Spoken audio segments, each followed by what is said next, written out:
So we're at the Prairie Island Indian community now, and we've just parked the truck, and we're going to go out and we're going to wait for a shuttle to bring us down to the buffalo project that they have here. And once we get down there, we'll show you what this is all about. And I hope you like buffaloes.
Whether or not that was true or not, I don't know.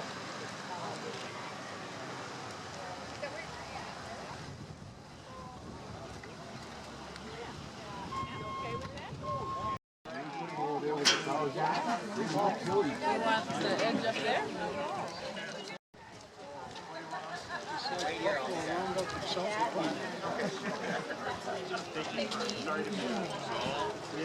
Come here often, do you? All the time. Like going on a safari. We pretend we're in Africa. Yeah. Or in Prairie Island. So they are doing a lot of work. Thank you. They don't look too happy to see us. Okay, everyone. So, welcome to meeting our relatives. So these are last year's yearlings. Teenagers. Are there males and females in here? There are males and females. So, Who are these? you're so slow on taking your job. So anyway, that's my twin brother, you guys. So, yeah, he does.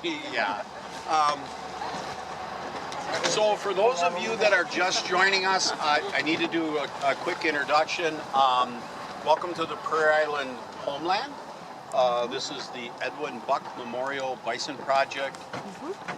My name is Paul Dressen. I've been here since 1989. So I kind of put that in perspective a little bit. And was here when Shooting Star was gifted to us in 1992.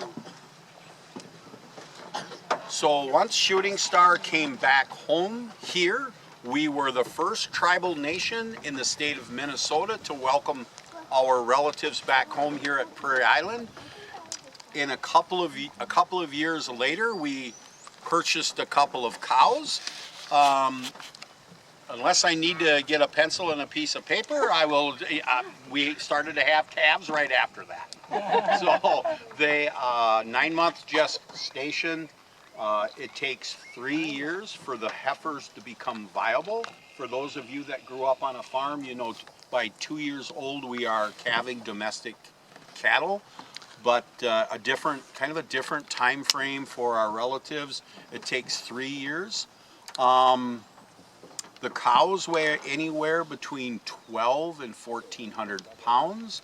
The bulls will weigh up to 2,500 pounds and bigger.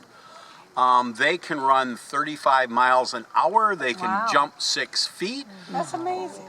They are absolutely incredible. 6 feet? They standing still, they'll clear a 6-foot fence and not even touch it. So when we have our 2-legged relatives, when they're out in Yellowstone trying to Snapchat and whatever, common sense. I think you guys heard me say that. 2-leggeds have lost common sense. The Parks and Service people say that if the bison notice you, you're too close, and if their tail goes in the air, someone better be calling someone for help.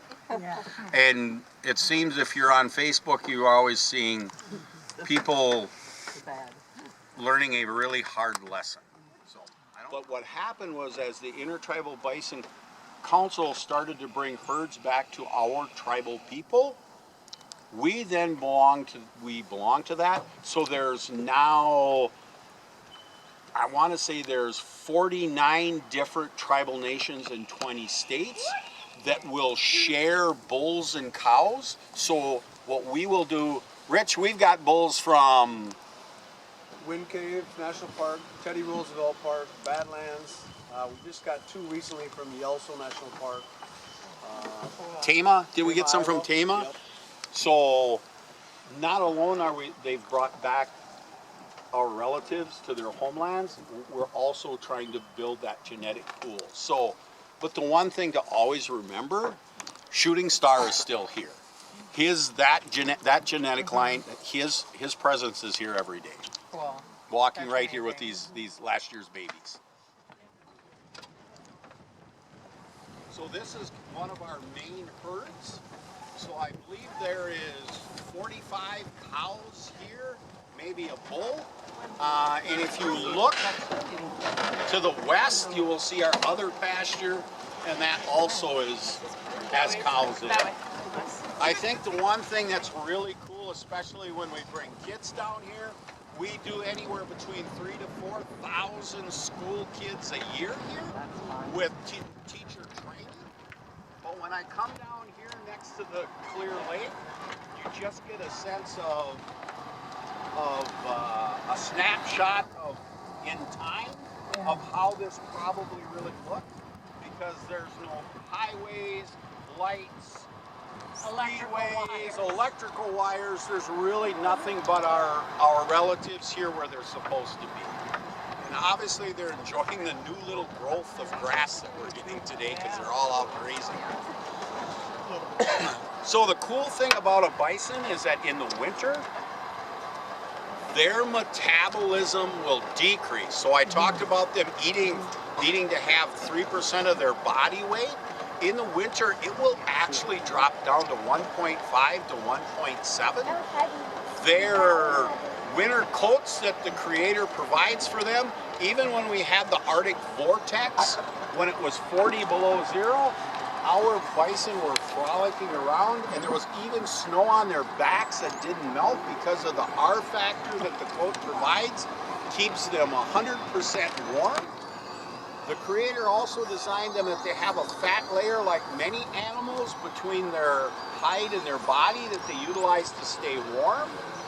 But not alone does their metabolism decrease, so they don't have to forage as much, but even their fat reserves inside the body cavity will migrate to the out to replace that fat layer in between the body and their hide.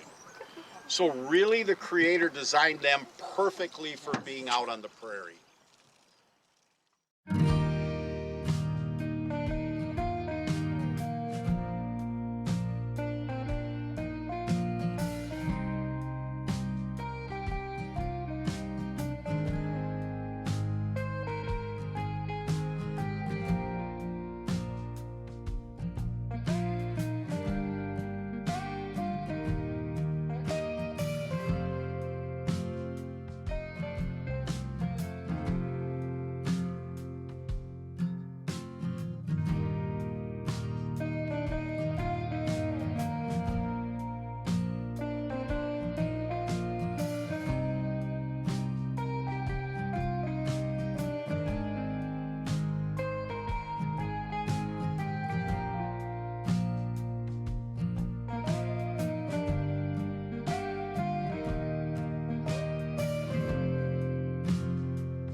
Well, before we go, I just wanted to say one thing, and that's that I asked more than several people if I could take pictures or videos, and I had permission to take the amount of pictures or videos that I took. So I just wanted to include that, and I hope you enjoyed it.